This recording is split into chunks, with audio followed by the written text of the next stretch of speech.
kelihatan di Zoom-nya aja.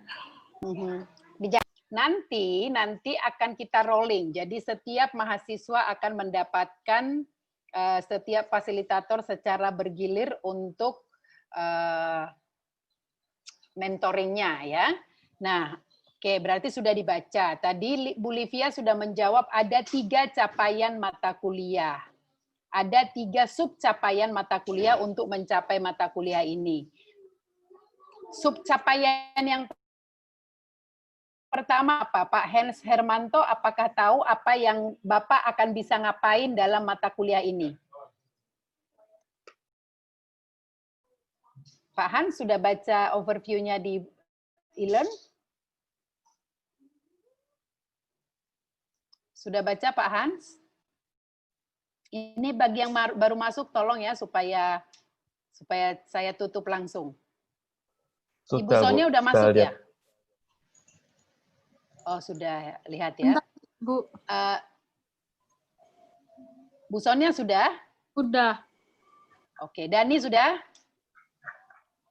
Wilson belum? Oke, Pak Hans, apa capaian pertama apa di mata kuliah kita ini, teman-teman? Pak Hans. Smart, Bu, untuk menyusun strategi yang smart. Menyusun target yang smart. Itu dalam berarti pertama sekali teman-teman akan bisa menyusun rencana kerja, ya, menyusun rencana kerja atau target yang smart. Thank you Pak Hans. Jadi sebagaimana ada di e-learn kita teman-teman, sudah nonton, siapa yang belum nonton videonya teman-teman? Siapa yang belum nonton videonya? Jadi ada 3 kalau Bapak Ibu teman-teman tolong ya, nanti jadi gini.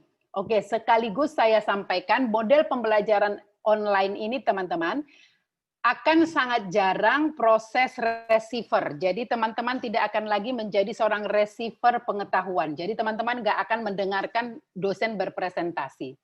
Saya sudah membuat video presentasi, itu silahkan ditonton, jadi kita akan diskusi aja. Sayang nanti kuota Anda digunakan untuk mendengarkan informasi atau mendengarkan pengetahuan. Pengetahuan itu bisa teman-teman baca, bisa teman-teman tonton sebelum kelas dimulai. Sehingga pada saat kelas ini kita akan fokus pada diskusi, tanya jawab, atau meningkatkan skill tertentu dari teman-teman ya. Jadi tidak akan ada lagi mendengarkan saya presentasi gitu, nggak akan, karena itu sudah kita siapkan sebelum teman-teman masuk kelas. Oke, terima kasih. Jadi tolong nanti setiap ada mata kuliah apapun, kalau ada diminta untuk mendengarkan video atau membaca materi, tolong teman-teman benar-benar melakukannya supaya kita bisa siap untuk berdiskusi di kelas. Oke, baru kemudian saya ingin mengkonfirmasi kembali, siapa yang belum nonton videonya? Ini, video ini. Coba angkat jempolnya. Ini bukan mau dihukum teman-teman, bukan mau dihukum, cuma tahu aja. Kalau lebih banyak nanti saya tontonkan gitu loh. Ini bukan mau dihukum kok, cuma pengen tahu aja. Oh, Pak Hans belum, Pak Alvin belum, Bu Sinta belum. Oke, karena hanya cuma 3 orang, Bu Sinta ya, cuma 3 orang yang belum. Saya nanti minta tolong teman-teman nonton ya di luar kelas ini, supaya saya tidak perlu memutar lagi, sayang kuotanya. Nah, di overview itu dikatakan bahwa kita memiliki 3 capaian mata kuliah teman-teman. Yang pertama adalah menyusun rencana kerja yang smart. Yang kedua adalah mempelajari eksekusi bisnis. Dan yang terakhir adalah menyusun laporan kerja dan rencana strategis. Nah, jadi itu tergambar di dalam journey ini, teman-teman. Ini ada 16 minggu. Minggu pertama sampai ketiga ini kita fokus untuk mengkonfirmasi rencana kerja Anda dalam 1 semester ini. Ini bersumber dari BMC, teman-teman. Jadi tidak boleh BMC-nya apa yang dieksekusi, BMC-nya A yang dieksekusi C. Gitu. BMC-nya A yang dieksekusi B. Nah, tidak seperti itu ya. Jadi di dalam tiga minggu ini kami sudah akan menilai teman-teman dari apa? Dari tersedia tidaknya BMC semester 1. Kesesuaian dengan rencana kerja pada EP1. Tersedia rencana kerja 1 semester, rencana kerja memenuhi kaidah SMART. Ini nanti 3 minggu ini kami akan membantu teman-teman supaya mampu menyusun rencana kerja untuk mencapai tujuan perusahaan dalam 1 semester ini. Oleh karena itu teman-teman, ini nanti indikator nilai kalian yang akan memberi kontribusi 10% pada keseluruhan mata kuliah ini. Ya. Sedangkan minggu keempat sampai 16 kita akan mengeksekusi. Jadi eksekusi dan 3 minggu terakhir Anda menyusun laporan eksekusi dan rencana ke depannya. Ya, jadi Anda akan dinilai selama ini terdiri dari ada UTS dan UAS, ada RBS 1 dan 2, dan ada aktivitas mentoring dan capaian-capaian eksekusi yang kita tentukan. Macam-macam, ada kesesuaian rencana dan realisasi ketercapaian target, kecepatan dalam melakukan penyesuaian, frekuensi mentoring, kualitas mentoring, kelengkapan database project. Ini yang akan memberi kontribusi 30% yang ini. Ya. Lalu RBS ini. Ini RBS. RBS 1 dan 2 15% dan 15%. Ini UAS, UTS dan UAS yaitu 15 dan 15. Jadi begitu kira-kira teman-teman akan dinilai berdasarkan apa yang teman-teman kerjakan selama 1 semester ini. Sampai di sini ada pertanyaan teman-teman? Boleh pertanyaannya apapun bisa, boleh terkait penilaian, boleh terkait rencana kerja, dan lain sebagainya. Atau, Bu, saya BMC-nya ini, nanti saya mau eksekusi yang ini. Itu boleh, silahkan. Ada yang mau bertanya? Malu bertanya sesak nafas loh teman-teman, jadi tolong benar-benar dikonfirmasi. Silakan, siapa tadi? Sonia, Bu. Kalau ada Silakan. perubahan BMC sedikit boleh ya, Bu? Kan gara-gara corona gini ada yang berubah. Tentu saja, tentu saja. Kalau nanti kita lihat, nah ini aktivitas kita minggu ini teman-teman, ini aktivitas kita sampai 16 minggu ke depan. Ya. Kita sudah lewat kuliah perdana. Hari ini saya hanya memberikan introduction EP2 dan redefining BMC dan semester plan based on UAS EP1. Nah, minggu depan saya akan membagi teman-teman di dalam 4 kelompok. Jadi ada yang konfirmasi ke Pak Daniel, ada yang ke saya, ada yang ke Bu Catur, dan ada yang ke Pak Andri. Nah, ini nanti kalian sudah akan menyusun rencana kerja yang SMART. Jadi kalian sudah akan menyusun kerja yang SMART, dan inilah kita membantu kalian untuk melihat apakah itu sudah SMART. Nah, di minggu ketiga ini nanti mentoringnya sudah akan fix, nggak boleh lagi ganti-ganti. Rencana itu menjadi dasar kami menilai kinerja teman-teman dalam 1 semester ini. Jadi minggu depan, nah kalau Anda lihat di sini ya, hari ini kita itu tadi kan overview. Kalau kita lihat di sini, hari ini kita, teman-teman sudah saya minta tadi membaca, harusnya setiap orang membawa BMC semester lalu. Ya. Nanti siapa yang mau show, atau siapa yang mau menunjukkan diskusi, boleh. Kita akan menyusun rencana kerja periode 18 sampai 22 Januari. Ya, kita 1 semesternya 18 sampai 22 Januari menggunakan plan and report form. Mana plan and report form-nya ada di sini. Ini ya, nanti menggunakan form ini. Gunakan plan ini untuk merencanakan aktivitas selama 1 semester dan juga laporan mingguan. Nah, kita semua akan berdiskusi cara menentukan target yang SMART. Nah, cara menentukan target yang SMART sudah ada di video ini, teman-teman. Siapa yang sudah menonton video ini? Nggak ada. Saya, wow. Bu. Sonia, Luisa sudah nonton ya. Thank you, Luisa.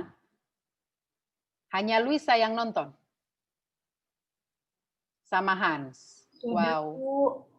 Saya sudah, Bu. Sudah, Bu. Sudah, Bu. Sudah, Bu. Oh, sudah. Sudah, Bu, Oh, ya. sudah. Jadi, good. Jadi sudah tahu semua cara menentukan target yang smart ya? Ya, Bu. Yes, good. Nice. Nah, harapannya seperti itu ya, teman-teman. Jadi Anda masuk ke kelas, kita sudah langsung siap-siap untuk diskusi. Nah, kemudian rencana itu yang disusun ini, rencana ini harus disubmit paling lambat untuk didiskusikan minggu depan, masukkanlah di sini paling lambat 24 September ya. Ini nanti sudah masuk minggu kedua. Jadi minggu ini adalah minggu pertama, kita akan diskusi yang smart. Ini diskusi smart. Lalu minggu depan kita akan mentoring langsung ke dosen untuk mengecek apakah rencana satu semester Anda itu sudah cukup smart. Artinya apakah sudah mampu meningkatkan kinerja perusahaan, apakah Anda memiliki sumber daya untuk mencapainya, dan diskusi-diskusi lain berdasarkan materi hari ini. Gitu kira-kira ya. Jadi tolong di-download, digunakan untuk menyusun rencana satu semester dengan durasi 18 sampai 22 Januari. Paham sampai di sini teman-teman? Adakah yang mau ditanyakan? Oke, ini setting smart goal ini PPT-nya, ini video penjelasan yang sudah saya berikan voice, suara saya, sehingga teman-teman tidak lagi akan mendengarkan PPT di kelas ini, atau pemaparan materi, tetapi sudah langsung berdiskusi. Oke, bagi teman-teman yang membaca, yang sudah mendengar, apakah ada pertanyaan terkait cara menyusun strategi? Tadi yang membaca sudah berapa sih? Coba di chat supaya saya tahu berapa persen yang sudah melihat video. Luisa? Ya, dikasih jempol ya supaya saya tahu. Kelas ini terdiri dari 24 orang. Oh, di chat Livia sudah, Devi sudah, Nanda sudah, Marietta sudah, Livia, oke. Sudah lumayan ya? Oke, kalau begitu kita nggak usah lagi lihat videonya ya. Bagi teman-teman yang belum melihat videonya, saya harapkan melihat secara mandiri saja. Tidak usah diputar di sini, jangan menghabiskan kuota orang lain gitu ya. Oke, dari penyusunan strategi tersebut, kira-kira ada yang mau penyusunan target kerja, ada yang mau ditanyakan nggak?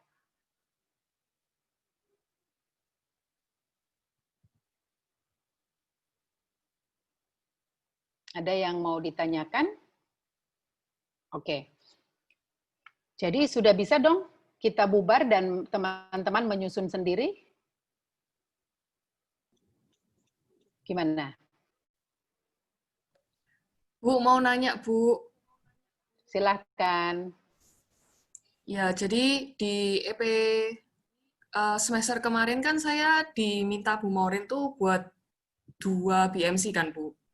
Nah, itu saya bingung sih. Kalau misalnya untuk pencapaian yang semester ini, saya pakai BMC yang mana? Kayak gitu. Soalnya kemarin kan harusnya setelah UAS saya dikasih tahu. Sebaiknya saya nerusin yang BMC mana, tapi nggak ada sih, Bu. Kayak nggak ada info. Oh, jadi kamu masuk, waktu UAS juga memberi 2 versi BMC? Iya, Bu. Kenapa? Untuk jaga-jaga sih, Bu. Karena waktu pandemi ini juga, kan pekerjaan saya kan interior, Bu. Interior saya juga banyak yang ke-cancel sih, banyak yang ditunda. Jadi meanwhile, saya kemarin 3 bulan itu juga nyoba bikin yang BMC satunya, Bu. Dan sudah berprogres juga. Mengajukan 2 model bisnis, yang satu untuk interior design, yang satu apa? Yang satu interior aksesoris sih, Bu. Oh, ya. Oke. Lalu itu disubmit dua-dua di UAS? Iya, Bu. Oke. Lalu dengan kondisi sekarang, Luisa mau menjalankan yang mana? Kebetulan bulan ini dua-duanya jalan sih, Bu. Oh, kalau kamu merge jadi satu BMC untuk dua bidang layanan, bisa nggak? Sebenarnya sih lumayan bisa sih, Bu. Tapi secara SOP itu agak berbeda, Bu. Kalau misalnya desain kan lebih banyak ke proses desain. Kalau yang furniture ini lebih, karena kan saya juga mau bantu orang-orang UMKM kan, Bu. Jadi beda banget sih, Bu, cara penanganannya. Jadi yang satu service untuk memberikan bantuan konsultasi interior design, yang satu membuat produk gitu ya? Iya, Bu. Produk-produk Kalau interior yang gitu. produk ini sekarang masih produksi sih, Bu. Jadi sebenarnya kalau penjualan juga belum ada, tapi udah jalan gitu, Bu. Oh, ya udah nggak apa-apa, up to you. Karena begini, karena kami sebenarnya kita akan berdiskusi dalam penentuan rencana kerja eksekusi ini based on EP-mu lah. Kalau kebetulan memang kamu juga propose 2 BMC, it means manapun yang Luisa pakai itu legal aja, maksudnya akan menjadi sesuai dengan skenario pembelajaran kita, nggak masalah. Oh, nggak masalah ya, Kalau Bu? kamu mau merge, nggak apa-apa. Kalau kamu mau merge dua-dua, silahkan. Tapi kalau kamu mau choose one of the among two, ya silahkan. Kamu nanti menentukannya. Oh iya ya, Bu. Berarti targetnya juga nggak harus kayak pendapatan gitu kan, Bu? Seperti yang di contoh videonya Ibu gitu. Kalau misalnya nih saya jalanin yang bisnis baru nih, Bu, kan otomatis pasti ya pasti ada penjualan sih, Bu. Tapi nggak mungkin dalam waktu dekat kan. Soalnya kan saya lebih fokusnya ke produksinya. Oke. Sebenarnya begini teman-teman, durasi kita itu sampai Januari 22. Nah, itu harus mengandung, harus kelihatan ada eksekusinya. Saya sudah memberikan di overview bahwa kata kunci semester ini adalah eksekusi. Eksekusi itu berarti implementing the plan, gitu ya. Jadi teman-teman sudah plan, maka itu diimplementasikan. Eksekusi itu memang ada yang paling enak sebenarnya, yang paling enak Anda benar-benar menjual produk ke pasar. Artinya ada validasi apakah layanan atau produk Anda itu diterima pasar dan pasar mau membayar untuk itu.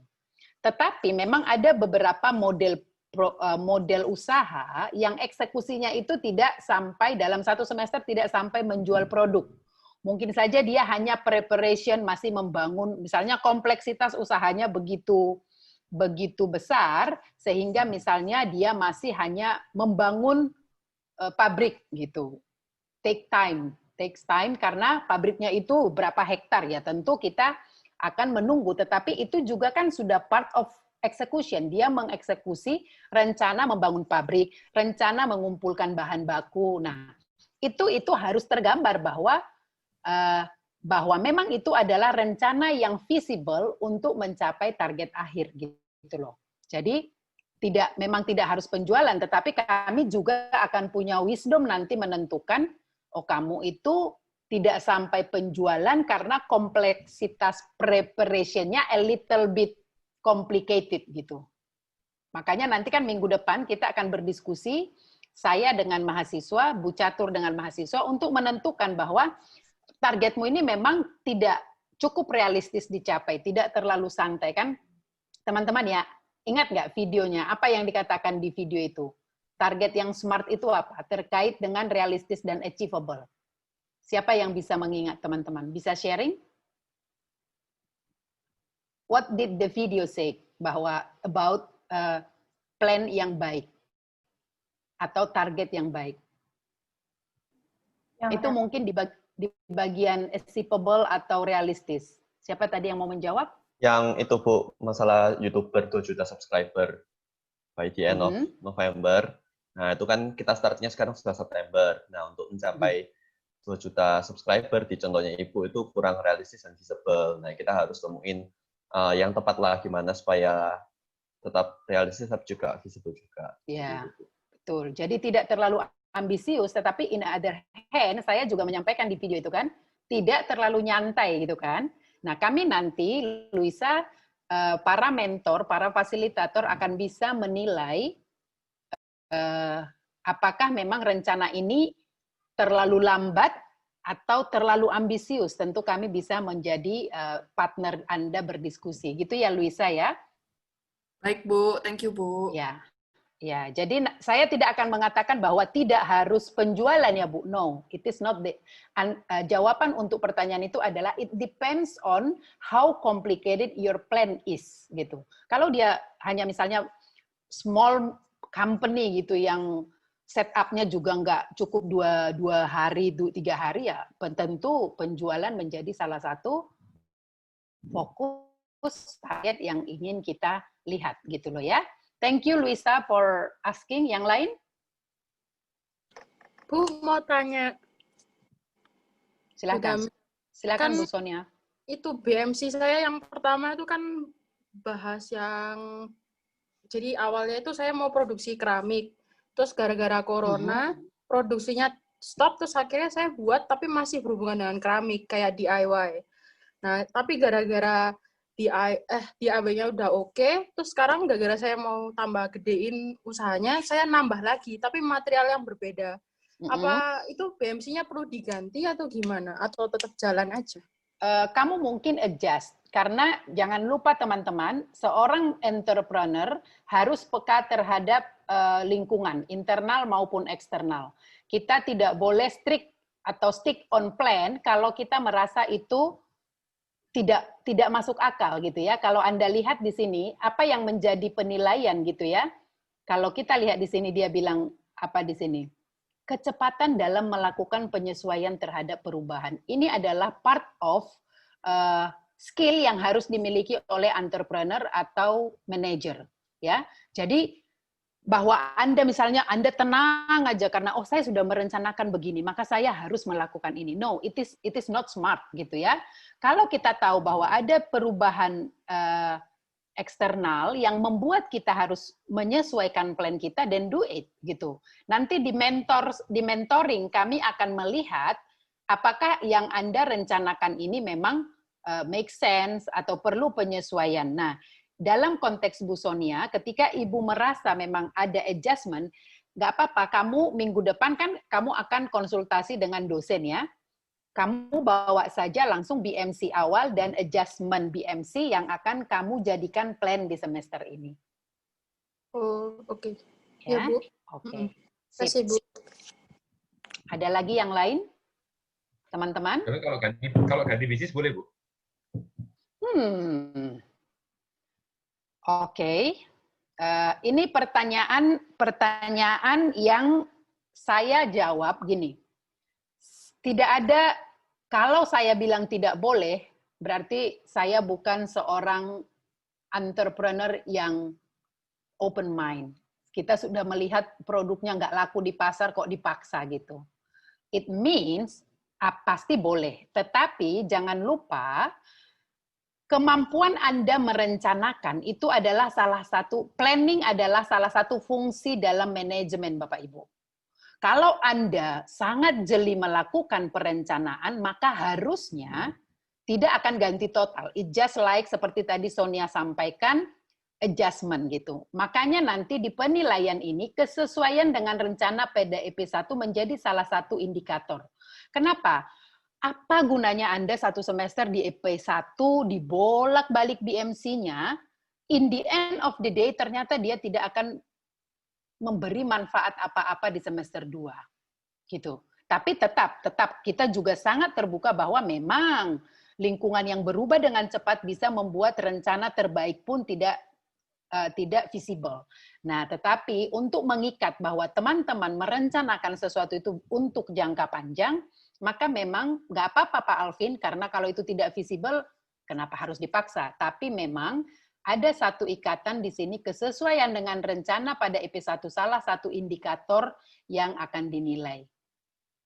Boleh, tapi boleh. Paham ya Pak Alvin? Paham, Bu. Oke. Ada pertanyaan lain teman-teman? Saya Bu, mau tanya Bu. Silahkan Pak Kolik. Bu, untuk batasan penyesuaian BMC sebelumnya itu apakah ada batasannya Bu? Jadi di BMC punya saya ini sebelumnya kan memang kerjasama sama Politeknik itu Bu. Ya, Terus dikarenakan adanya pandemi ini sempat kampus-kampus kan ditutup gitu loh, Bu. Ya. Nah, saya ada kayak semacam perubahan itu mau istilahnya saya buka sendiri cuma sewa atau ya sewa lah istilahnya sewa bengkelnya Politeknik dan kerjasama sama UKM-UKM yang ada soalnya saat ini banyak yang diarahkan ke UKM-UKM gitu, Bu. Oke. Apakah ada batasan itu misal Ya. ada terkait BMC-nya dan action plan yang dibuat pada EP yang pertama itu, Bu? Oke. Pertanyaannya sebenarnya sudah terjawab di dalam learning journey ini ya. Jadi minggu pertama sampai minggu ketiga, jadi ini minggu pertama ya Pak Kolik ya. Minggu pertama sampai minggu ketiga kita sudah harus fix. Kalau kita terlalu banyak waktu mengulur-ulur, nanti kita tidak punya waktu untuk mengeksekusi bisnis kita. Jadi you have 3 weeks Pak Kolik untuk menjadikan BMC itu pada rencana kerja. Jadi bukan hanya BMC yang muncul ya Bapak Ibu. Kalau Anda lihat di minggu pertama, di sini kelihatan Anda membawa BMC, minggu ini harusnya sudah bawa ya, sudah menunjukkan. Anyway, kami punya arsipnya dari Bu Maureen gitu ya. Jadi Anda nggak bawa juga nggak apa-apa sebenarnya. Tapi kan perlu. Nah ini siapa tahu ada adjustment langsung lakukan. Kenapa? Karena minggu depan ini platform ini adalah activity yang akan Anda kerjakan dalam 1 semester ini untuk mencapai target utama. Oleh karena itu, minggu depan ini kalau di minggu depan agendanya adalah kamu sudah mensubmit rencana tadi paling lambat tanggal 24, karena tanggal 25 kita akan masuk kelas untuk saya bagi, kalian 24 saya bagi 4, kita langsung diskusi dengan dosen masing-masing, mentor masing-masing, untuk mendiskusikan realistis atau kurang realistis atau masuk akal, smart nggak rencana Anda, gitu ya. Nah, dari situ, maka minggu ketiga ini sudah judulnya plan confirmation. Konfirmasi sudah fix. Itu akan menjadi dasar kita bergerak di semester ini. Tidak akan ada lagi perubahan rencana. Perubahan activity boleh karena tadi Anda melihat ada kondisi yang harus diubah ya ubah aja. Tapi secara plan kita sudah harus masuk by week 3 karena minggu keempat dan seterusnya kita sudah fokus pada planning ini, Pak. Ini nggak ada lagi di sini diskusi rencana. Kita sudah akan fokus pada apa yang kamu lakukan, eksekusi apa yang kamu lakukan untuk mencapai targetmu. Gitu ya, Pak Kolik ya? Baik, Bu. Terima kasih. Clear ya? Sip. Ya, Bu. Oke. Ada pertanyaan lain?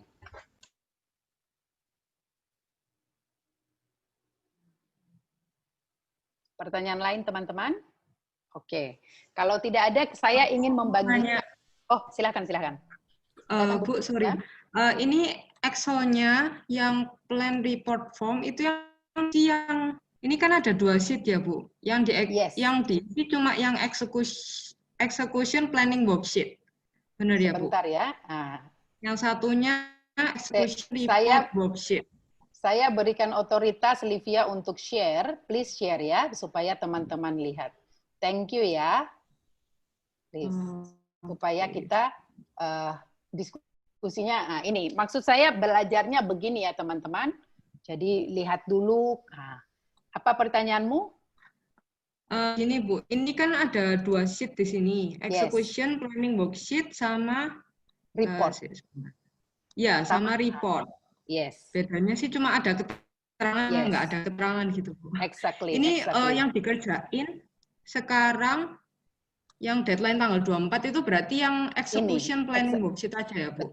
Betul. Jadi gini, terima kasih Bu Livia menanyakannya sehingga kalau tidak ada yang menanyakan tadi saya nggak akan jelaskan ya.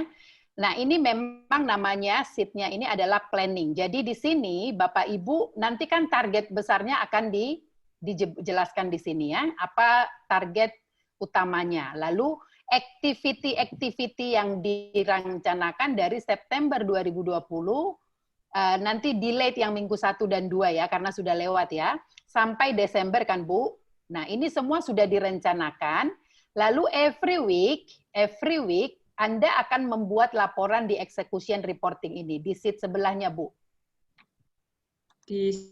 Ya, nah ini sebenarnya saya cuma kopas. Jadi kopas aja nanti ke sini, maka nanti kamu jelaskan di sini. Contoh, di minggu kedua, misalnya rencanamu adalah menjual 100 pieces gitu loh. Kok ternyata nggak tercapai? You may add the explanation. Atau malah terjual 150 pieces. Berarti kamu menceritakan keterangan di sini. Oh iya. Jadi Jadi nanti every week kamu susun aja. Kenapa? Oh, berarti kalau yang di execution report Kenapa, Bu Liv? Itu hasilnya tercapai gitu ya, Bu?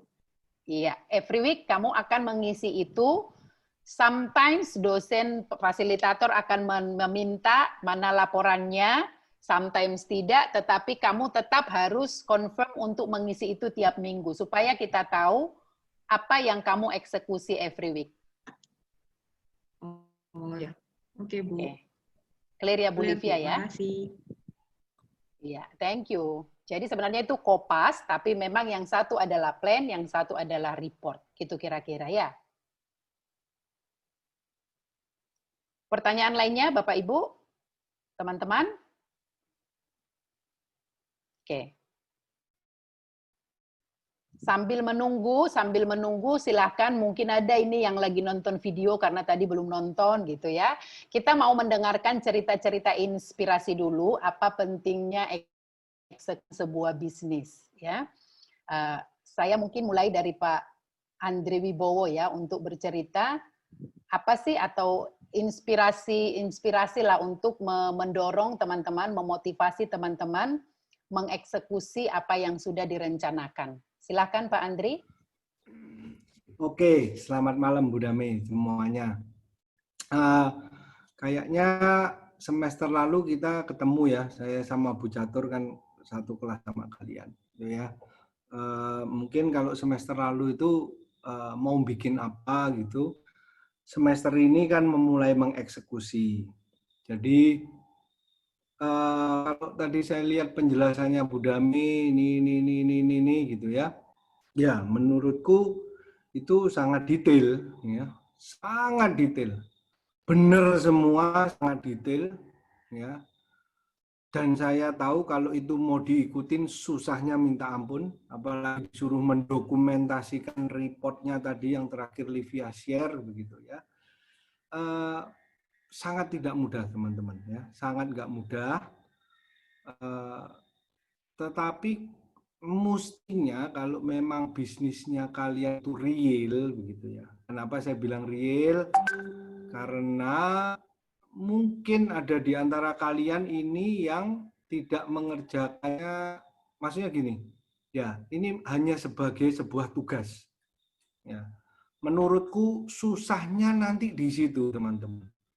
Kalau Anda yang membedakan ada dua mahasiswa, yang satu susah, yang satu mudah itu, karena yang mudah itu dia betul-betul mengerjakan gitu ya.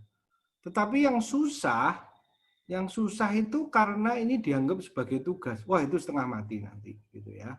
Tapi anyway, pesan saya apapun kelompok manapun Anda, kelompok kanan atau kelompok kiri nggak ada masalah ya. Bagi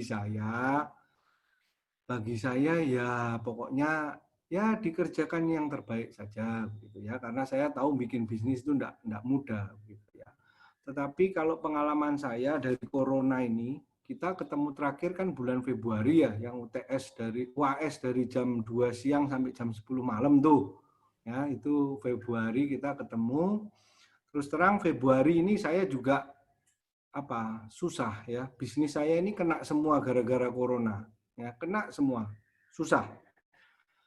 Februari masih belum, ya sudah mulai ngerti gitu ya. Maret mulai nih agak depresi. April sangat depresi begitu ya. Depresi saya makan sama nonton Netflix gitu. Jadi sampai kira-kira Mei lah pertengahan begitu ya. Tetapi fortunately bulan Mei itu tiba-tiba kayak kesambar geledek keluar idenya keluar semua. Cet gitu ya. Berarti kalau dilihat Mei Mei itu punya ide, kira-kira setahu saya sih pertengahan lah ya, pertengahan Mei punya ide. Mei, Juni, Juli, 19 Agustus bisnisnya sudah mulai tereksekusi. Belum semua, tetapi sebagian sudah tereksekusi. Sampai sekarang ini masih proses eksekusi, ya semoga akhir September selesai. Jadi mestinya 5 bulan. Ini pengalaman terakhir dari mulai rencana sampai eksekusi jalan begitu ya. Itu 5 bulan.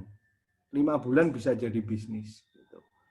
Jadi ya yang mengatakan juga bahwa bukan berarti corona ini jangan disalah-salahin gitu ya. Wah, karena corona berubah ini, corona berubah ini, corona berubah ini, ya itu ya kalau mau dibuat begitu ya memang jadi menyengsarakan gitu ya. Tetapi coba dilihat dari perspektif baliknya bahwa justru waktu corona ini Anda mesti action supaya waktu corona selesai, Anda sudah siap begitu. Yang lain kan nunggu corona selesai katanya. Ya, yang lain setelah corona selesai baru mau mulai. Tapi kalau Anda mulai dari sekarang, corona selesai, Anda sudah siap lari begitu kurang lebih. Ya, jadi nomor 1 bahwa corona ini nggak ada masalah dengan corona untuk memulai start a new business begitu ya. Nomor 2 ya ini tidak mudah gitu ya, tidak mudah memulai bisnis baru itu tidak mudah, saya tahu ya. UC ini menurut saya cukup gila, memaksa orang untuk berbisnis itu tidak gampang, apalagi dibikin kurikulum gini ya, tidak gampang gitu ya. Tetapi bagus karena Anda dipaksa, gitu. Karena orang kalau nggak dipaksa kadang-kadang nggak jalan ya, harus dipaksa dengan keadaan jadi jalan. Jadi ya itu saja. Itu saja dari saya. Thank you, Bu Dame. Wah, kelihatan sekali benar-benar wisdom seorang pelaku bisnis ya teman-teman ya. Jadi sangat menyentuh ya kalau bagi saya semua yang disampaikan Pak Andri semuanya berintisari dari summarizing apa yang harus kita lakukan di dalam kehidupan kita ketika kita memilih sebagai entrepreneur. Oke, saya juga ingin mendengarkan encourage dari Bu Catur kepada teman-teman, bagaimana supaya mereka terinspirasi bahwa eksekusi adalah penting dalam perjalanan bisnis atau bagian penting sebagai seorang entrepreneur. Terima kasih Bu Damai. Selamat malam teman-teman. Malam Bu. Selamat malam Bu Catur. Pasti sudah kenyang semua ya. Kalau belum kenyang nggak bisa dengerin suara Bu Damai, nanti nggak merdu. Harus sudah makan siang, harus makan malam. Biar nanti kalau dengerin suara Bu Damai itu merdu mendayu-dayu. Jadi materinya bisa masuk ke dalam hati. Intinya bisnis itu eksekusi. Kalau tidak ada eksekusi berarti teori tok. Nah, itu pendapat saya. Jadi kalau kalian teman-teman semua di sini diajarin Bu Dame dan Yusi yang katanya Pak Andre itu memaksa. Nah, itu bukan memaksa. Anda sekolah di bisnis ya. Itu resikonya. Itu resikonya. Jadi kalau bisnis jatuh bangun udah biasa. Kalau belum pernah jatuh bangun namanya bukan pengusaha. Jadi saya seperti yang disampaikan sama Pak Andre, pada tahun 2018 itu saya susah-susahnya. Ini kita sharing, ya kan? Saya gagal ekspor. Itu kita rugi 1M. Jadi teman-teman bisa bayangin gitu. Gak dipercaya orang dan segala macam. Nah, akhirnya gimana caranya? Sudah gagal ekspor, faktur pajaknya sudah masuk. Barang belum diekspor, pajak sudah keluar, urusan lagi. Nah, itulah seorang pebisnis. Bagaimana kita bisa bertahan, kepercayaan itu nomor 1. Dan saya menyelesaikannya dalam waktu 2 tahun. Semuanya sudah beres, saya tagih lagi, saya minta jatah ekspor yang lebih besar, dan tentu saja saya nggak mau konyol. Nah, kita lebih banyak main di tradernya. Karena kita tahu di mana kelemahan kita, di mana kelebihan kita. Nah, teman-teman, nggak usah pusing dengan PR-nya Bu Damai. Saya sempat bicara sama Luisa. Waktu Luisa datang sama saya kasih insight-insightnya. Bahkan saya bilang, saya bantu nanti breakdown-nya. Yang penting kita mengetahui insight activity-nya tuh kemana. Yang diminta sama Bu Damai SMART. Nah, SMART itu tidak cuma dihafalin atau apa, enggak. Ukurannya jelas, ya kan? Ada ukurannya. Jadi contohnya gini, kalau bisnis untuk masa COVID ini ukurannya cuma satu. Anda bertahan, itu sudah bersyukur, puji-puji Tuhan. Anda bisa eksis, Anda bisa mendapatkan kepercayaan dari orang, Anda masih memiliki pelanggan yang setia dengan Anda, itu merupakan suatu ukuran yang hebat. Justru pada saat COVID, mental kita sebagai pengusaha itu diuji. Jangan cengeng. Nah, saya ini, begitu saya jatuh tahun 2018, susah-susahnya saya masih senang hati, ngajar di UC. Ya jujur ngomong, memang kalau di UC itu buat saya refreshing gitu. Supaya saya nggak pikun gitu kan, ketemu teman-teman happy, ketemu Pak Andre suka ketawa-ketawa, itu guyon-guyon, ya kan. Ketemu sama Pak Roy, ketemu sama Pak Daniel, gitu ketawa-ketawa. Bagi saya itu suatu hiburan. Tapi saya nggak tinggal diam, teman-teman. Kita akan terus membuat suatu gebrakan. Nah, kebetulan bidang saya ini adalah raw material. Yang harus teman-teman miliki adalah pandangan ke depan, visi ke depan. Itu tidak akan bisa Anda lakukan kalau Anda tidak ngalamin, tidak do it, not theory. Jadi waktu saya tahu bahwa nantinya bisnis makanan raw material itu yang akan menjadi booming, saya langsung ganti. Jadi saya memulai bisnis rempah itu ya sekitar 5 tahunan lah. Waktu pertama kali saya masuk ke UC di Bantu UC itu sekitar tahun 2017-an dah. Nah itu saya sudah tahu. Saya rintis hanya cuma 2 tahunan dah. Bisnis itu seperti yang katanya Pak Andre. Tahun pertama itu kita hanya mencari who is gitu loh. Siapa sih kita itu? Bisnis kita itu benar nggak sih? Itu tahun pertama. Jadi kalau sukses tahun pertama, Bapak Ibu teman-teman, jangan berpikir seterusnya sukses. Tahun kedua, baru kita mikirkan, oh ternyata ini. Pangsa saya itu cuma sekian. Berarti seperti ini. Tahun ketiga, itu baru mulai mikir. Pengembangan, BEP.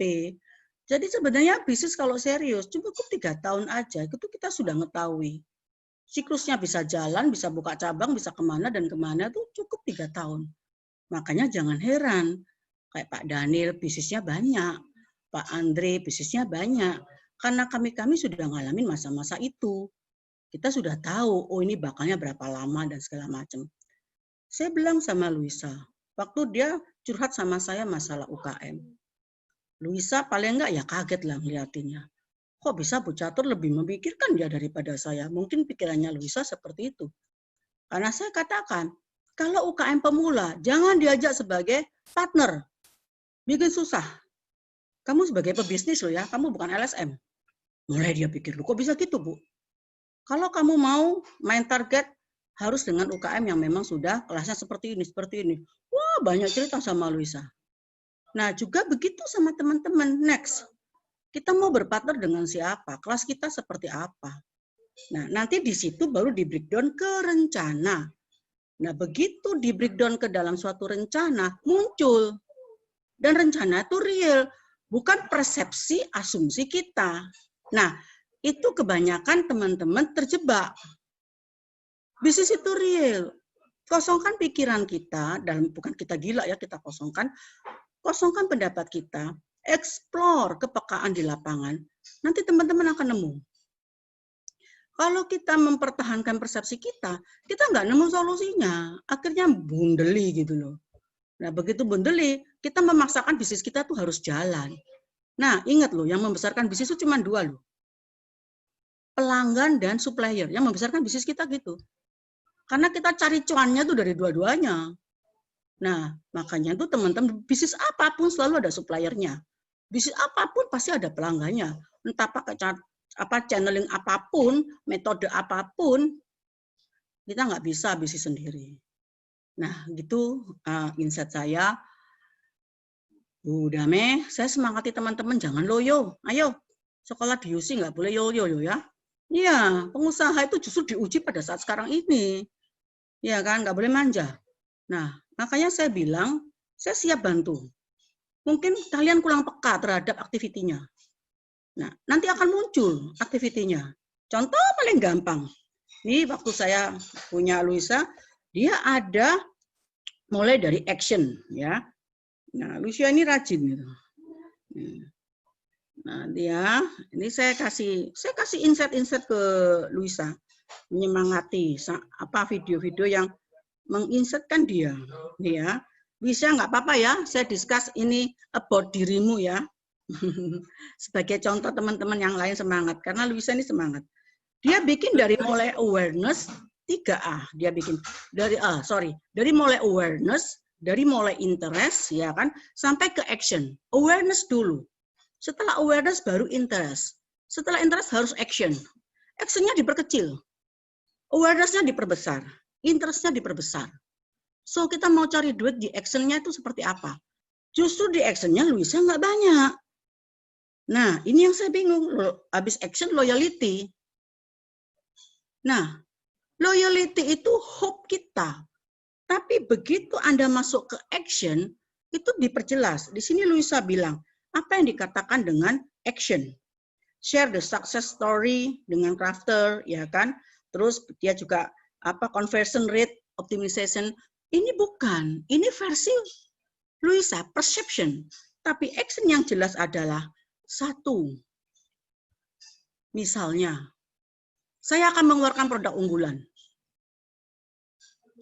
Saya akan mengeluarkan seri bla bla bla bla. Karena saya dekorasi.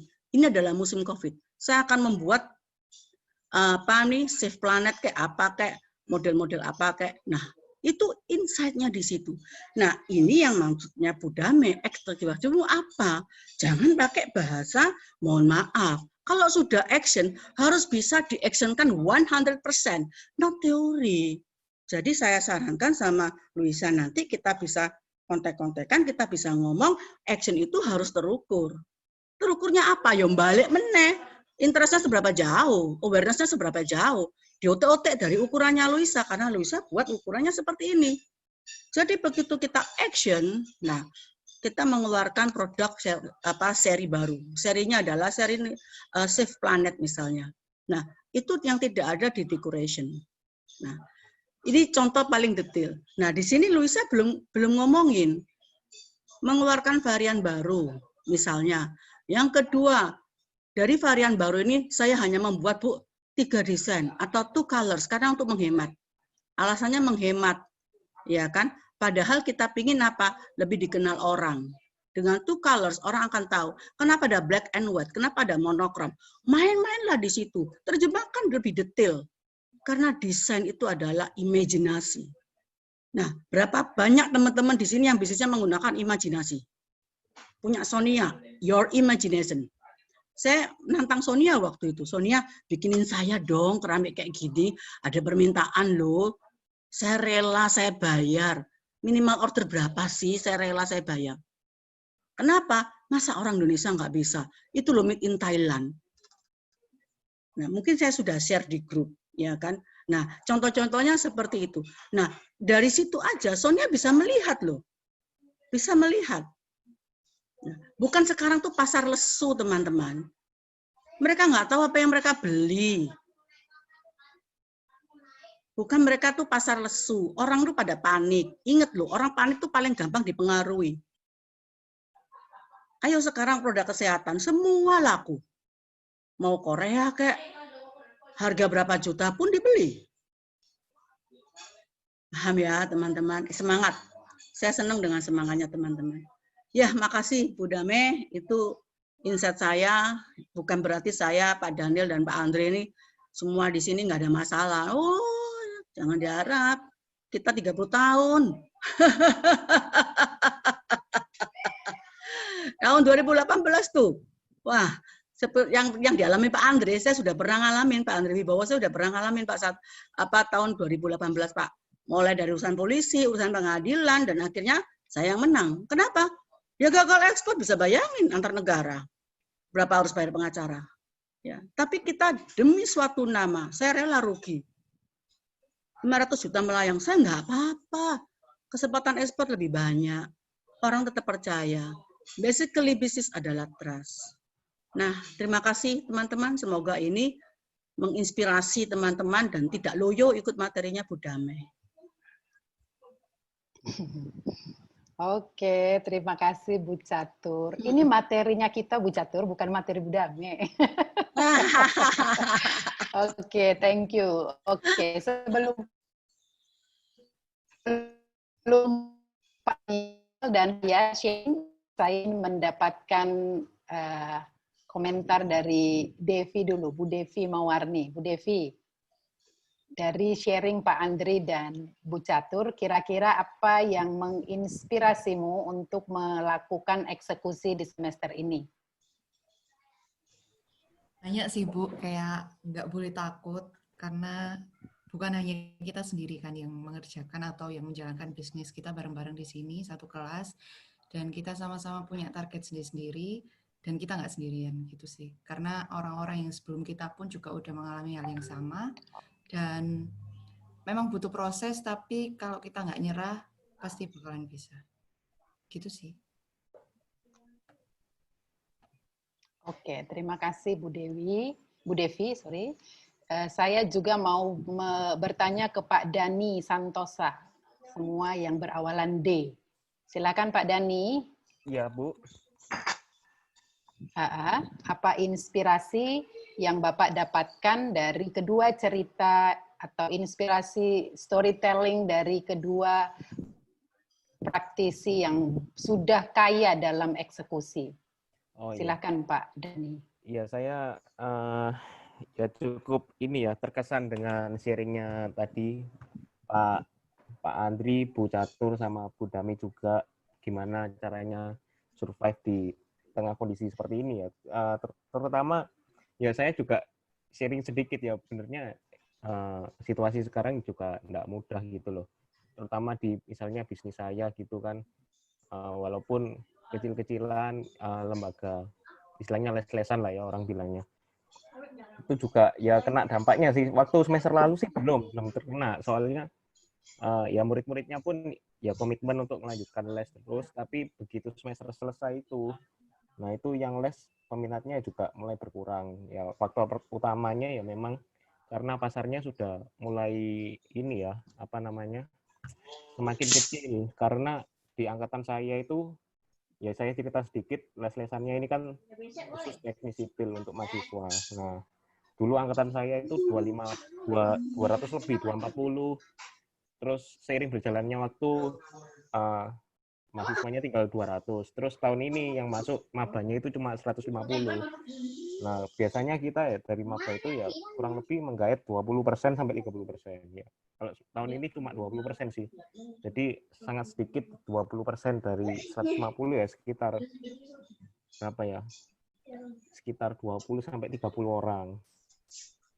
Nah, itu juga terkena dampak juga, terutama karena kita pun juga habis ini juga banyak hire guru, jadi ya pusing juga ya untuk masalah ini apa pembagian muridnya juga, karena supply sama demand-nya ya juga bisa dibilang timpang. Jadi seperti itu, memang nggak mudah.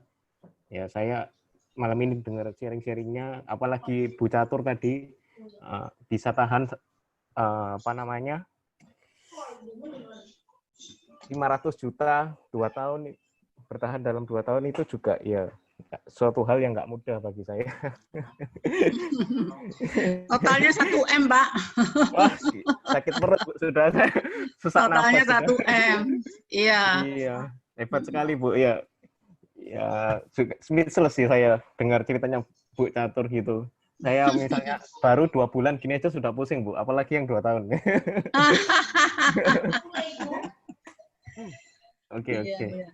Ya, ya kurang lebih seperti itulah. Oke, terima kasih sharingnya Ibu dan Bapak. Ya, terima kasih juga Pak Dhani sudah menambah perspektif bagi kita ya. Memang tadi Pak, mungkin cerita Pak Andri juga bisa menginspirasi Pak Dhani ya, yang 3 bulan pertama makan dan nonton Netflix, lalu datang dengan sebuah ide yang cemerlang ya. Saya harap juga Bapak bisa ada titik balik nanti seperti ini yang bisa membuat Bapak juga bangkit kembali meskipun supply student-nya relatively signifikan menurun ya Pak Dhani ya. Iya, ya berharap sih nanti kan sama apa namanya mentoring gitu ya, dapat teman berpikir lah setidaknya inovasinya apa supaya ya gitu. Yes, ya. Betul sekali. Oke Pak. Ya, terima kasih. Kita akan Bu Dhami, Pak untuk Andri, itulah kita ada ya kelas. Sip. Masih ada sharing dari Pak Daniel. Silahkan Pak. Iya Bu Dhami, selamat malam teman-teman sekalian. Selamat malam Mbak Andri, Bu Catur. Selamat malam Pak. Malam. Malam Mbak. Selamat malam. Iya, saya sebenarnya kalau di UC itu jadi alumni juga ya. S2 saya juga alumni UC. Saya bersyukur di UC karena waktu itu saya digembleng untuk menjadi seorang entrepreneur juga. Karena waktu itu perusahaan saya di bidang furniture naik turun. Tetapi pada saat saya masuk di UC, saya mendapatkan insight-nya melalui EP ini, project ini. Waktu itu saya dibimbing oleh Pak David, dan Pak David langsung menggembleng saya, dan memang benar apa yang dikatakan Pak David, kita harus terus berpromosi, marketing, customer di telepon. Tapi pada saat itu saya bertentangan karena prosesnya berbeda, ya. Prosesnya berbeda karena sampai di rumah saya renungkan, saya coba untuk eksekusi apa yang Pak David sarankan, tapi beda untuk prosesnya. Akhirnya memang betul, teman-teman. Saat saya eksekusi dari customer-customer yang sudah pernah saya layani, itu akhirnya kembali lagi. Nah, jadi saya pada saat itu menerima bahwa, wah, bagus juga ya. Waktu itu saya sama sekali tidak punya pemikiran seperti itu. Jadi hilang gitu. Tapi dengan adanya kuliah di UC, saya diberikan dorongan untuk lebih semangat lagi. Kunci utama adalah eksekusi. Karena tanpa eksekusi pada sama saja nol. Karena teori saja kata Bu Catur tadi ya. Jadi kita harus benar-benar menerapkan apa yang sudah diprogram. Nah, ini lebih bagus lagi, ada dari program dari kita, bukan Bu Dhami ya, Bu. Dari program kita itu teratur ya. Ada reportnya, kenapa seperti ini ya. Jadi harus kita report, kita bisa berikan saran atau usulan yang untuk kemajuan daripada teman-teman semuanya. Ya. Dan juga saya pesan jangan patah arang, itu aja. Karena dalam entrepreneur, jadi wirausaha, itu kita harus pantang mundur. Pernah sekali saya mundur, akhirnya papa saya pernah memarahi saya. Enggak betul itu. Ayo, maju terus. Ternyata betul. Setelah saya terima saran dari orang tua saya maju. Ternyata order itu gerojok, gitu ya. Order itu turun terus. Nah, itu pengalaman saya. Ternyata jadi entrepreneur itu tidak boleh patah arang, harus semangat terus. Ya. Kemudian untuk eksekusi ini sebenarnya saya lebih senang kalian tidak menjadi beban. Ya. Eksekusi ini adalah alat buat kita untuk bisa lebih mendorong kita untuk maju lagi. Ya, kata Pak Andri tadi memang sulit, tapi kalau menurut kita yang punya positive thinking, kalau kita mau maju, itu pasti kita melalui suatu tantangan, yaitu tantangan ini. Semangat ya teman-teman, saya nggak panjang-panjang. Terima kasih untuk kesempatan sharing ini. Bu Dami. Oke, terima kasih Pak Daniel untuk sharingnya, Pak. Menarik ya. Tadi saya highlight, teman-teman jangan menjadikan, ini tadi senada Pak Andri juga mengatakan, kalau teman-teman menjadikan proyek ini sebagai tugas untuk mendapatkan nilai, maka akan sangat berat sekali. Ya, sama dengan yang disampaikan Pak Daniel, kalau teman-teman menjadikan agenda eksekusi ini jadi beban, ya akan repot. Tapi kalau teman-teman memaknai eksekusi ini sebagai bagian untuk maju dan bisnisnya berkembang, tentu penugasan-penugasan di eksekusi ini menjadi satu hal yang embedded dengan apa yang harus Anda lakukan dengan bisnis Anda. Oke, untuk menutup sharing ini saya juga mau sharing Bapak Ibu pengalaman saya di masa-masa COVID ini.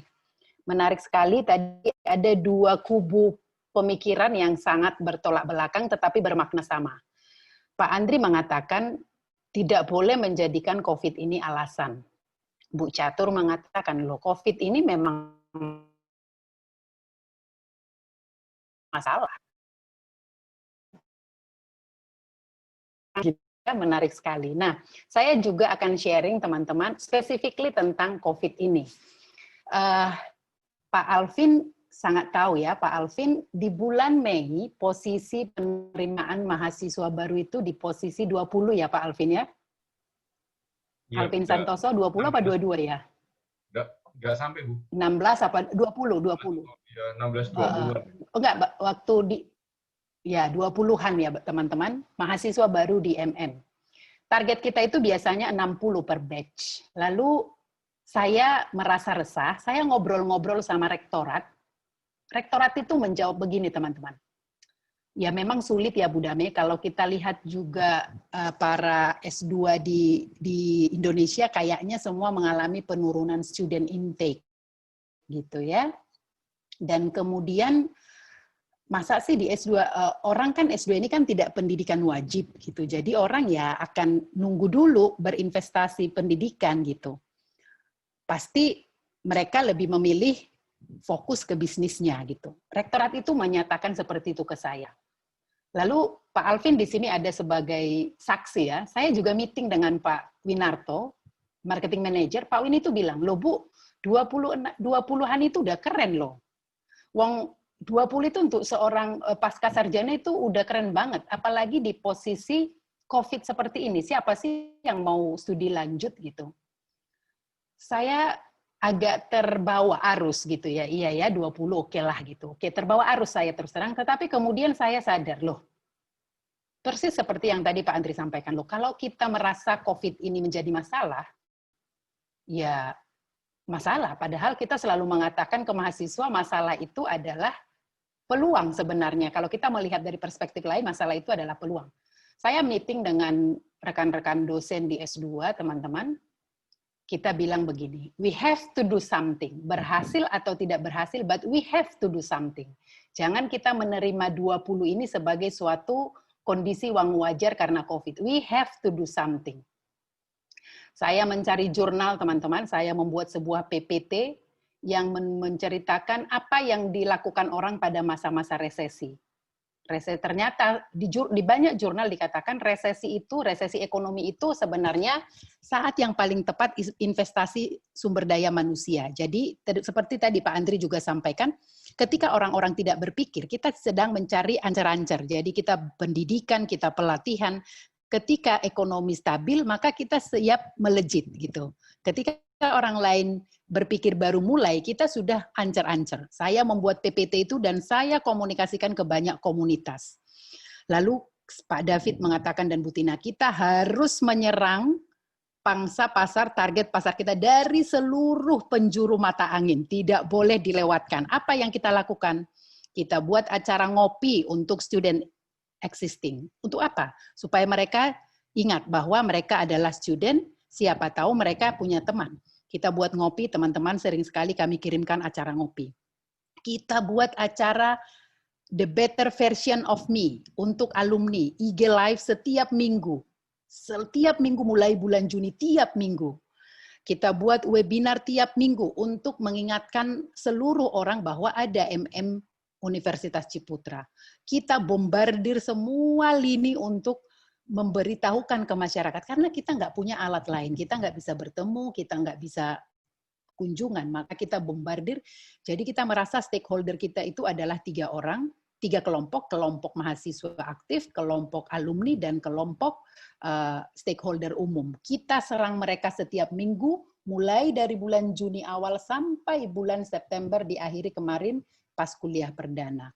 Hasilnya teman-teman, belum tentu karena kami lakukan itu. Kita kemarin menerima 49 mahasiswa. Itu benar-benar rektorat mengatakan, wow gitu. Karena mereka juga di angka 20 sudah nyaman, bukan nyaman, sudah menerima. Karena memang ini kondisi ini begitu, tidak mungkin orang mau kuliah. Apalagi ya, maaf ya teman-teman. Uang kuliah kita itu relatif mahal loh, ya teman-teman sendiri tahu. Makanya manfaatkan, jangan uang kuliah itu dilewatin begitu saja. Eksploitasi kami, tanyakan apa yang kalian tidak tahu. Eksploitasi kami teman-teman, untuk itulah Anda membayar. Nah, kami menerima 49 dan rektorat itu ya biasa ya berterima kasih sih untuk upaya kita. Dan we don't think that apa yang kita lakukan itu yang membuat 49, pasti itu berbagai faktor yang membuat, banyak kontribusi yang membuat itu.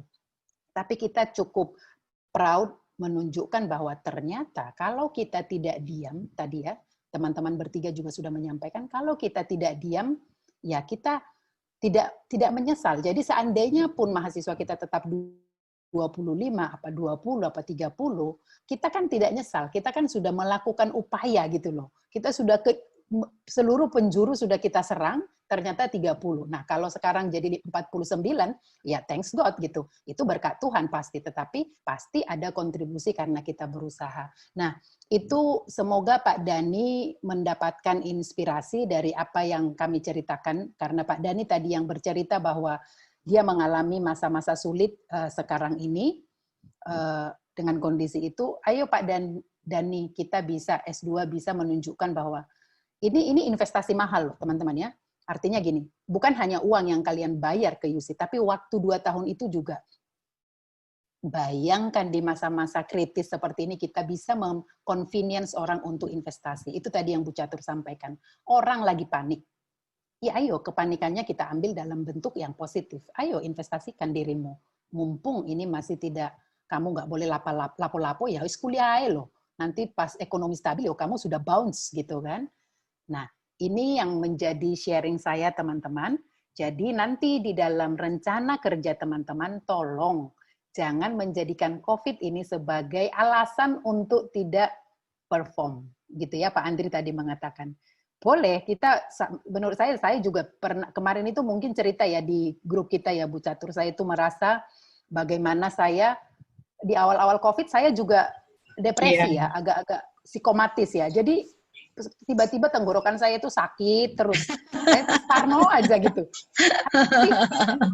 Itu umum Bu, itu umum Bu. Iya.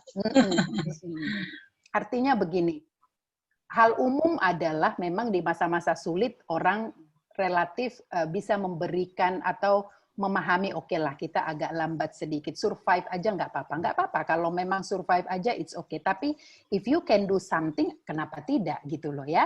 Jadi itu semangat inspirasi dari saya dan Pak Daniel untuk memberikan semangat kepada teman-teman bagaimana eksekusi itu adalah satu hal penting dalam menjalankan tujuan-tujuan kita untuk mencapai tujuan-tujuan kita. Nah, sebelum kita tutup kelas ini, teman-teman, saya juga ingin mendapatkan komentar dari inspirasi kedua. Saya minta tolong Bu Raisya Dian, bagaimana apa yang Ibu dapatkan dari inspirasi ini, Bu Raisya? Silakan.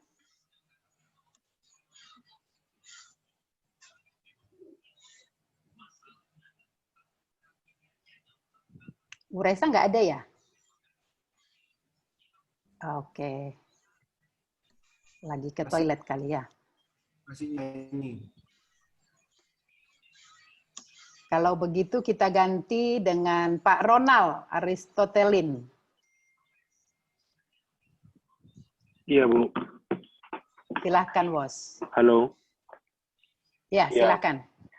Yang saya dapatkan ini tadi seperti yang Mbak Andri bilang, memang kalau dalam bisnis ini kita harus berjuang. Memang semua sedang mengalami corona.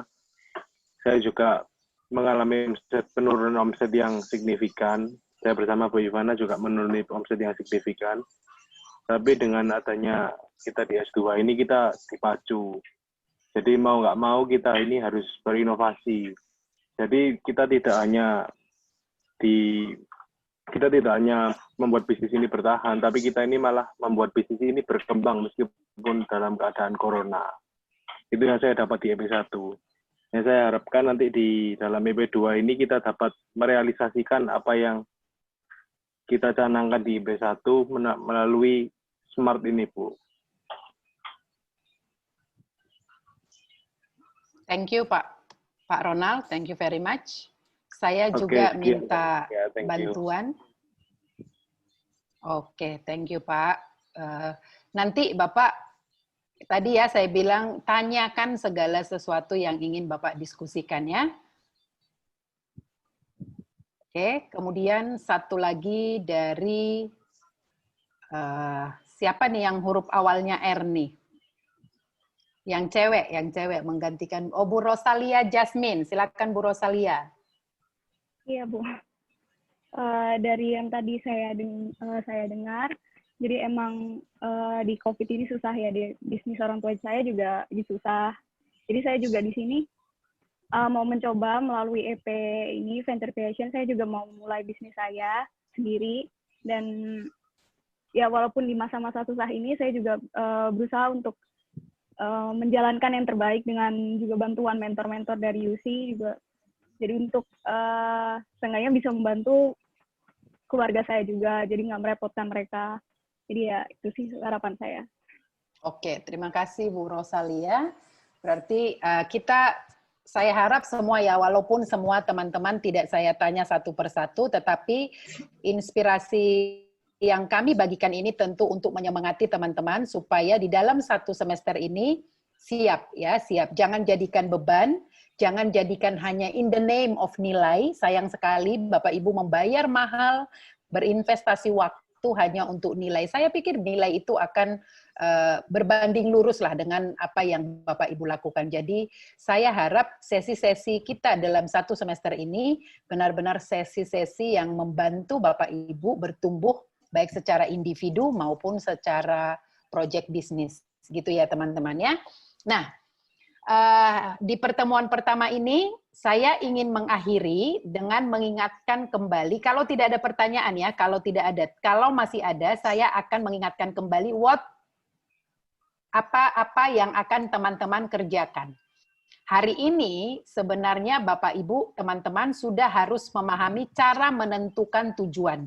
Bagi yang belum membaca atau mendengar video ini, silahkan mendengar video ini. Di sini nanti akan ada panduan bagi teman-teman untuk bisa menentukan target secara smart. Ya. Nah, masukkanlah di sini target Anda paling lambat teman-teman.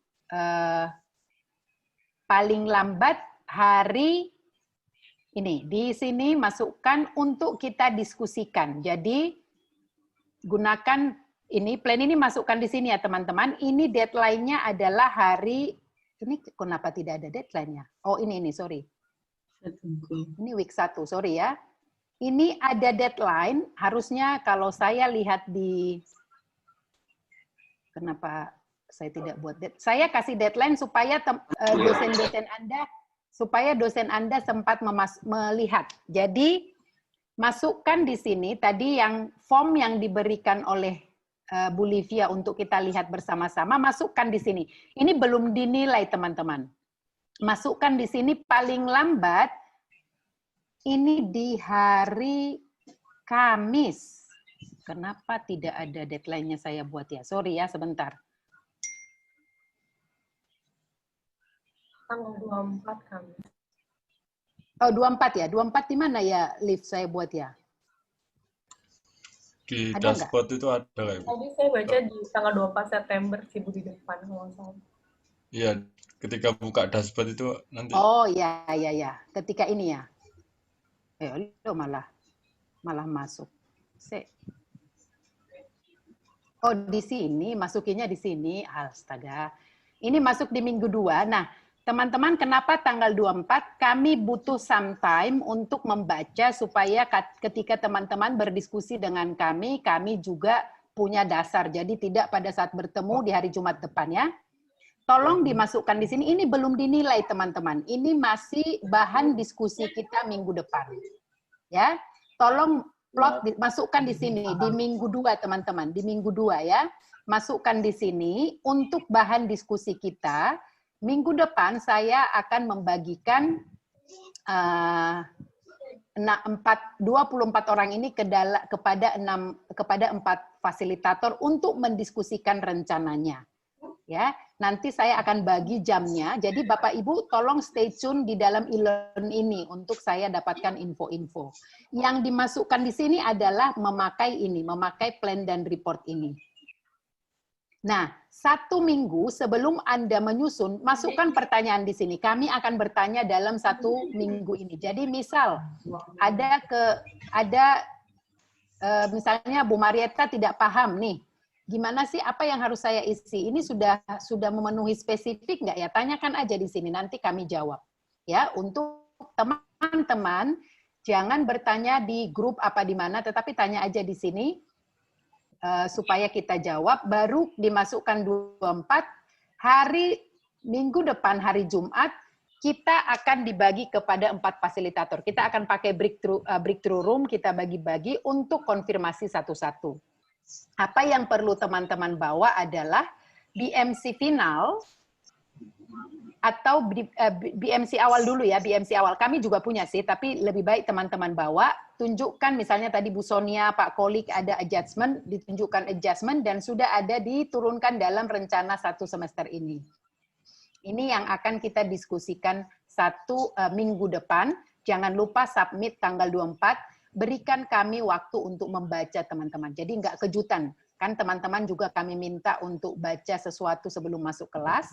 Kami juga berikan waktu untuk membaca. Jadi saat kita berkumpul, kita benar-benar bisa berdiskusi. Itu kira-kira apa yang kita kerjakan minggu depan. Apakah teman-teman paham? Paham, Bu.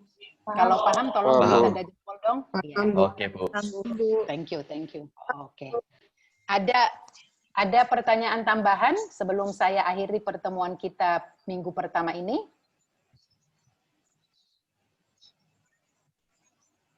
Oke.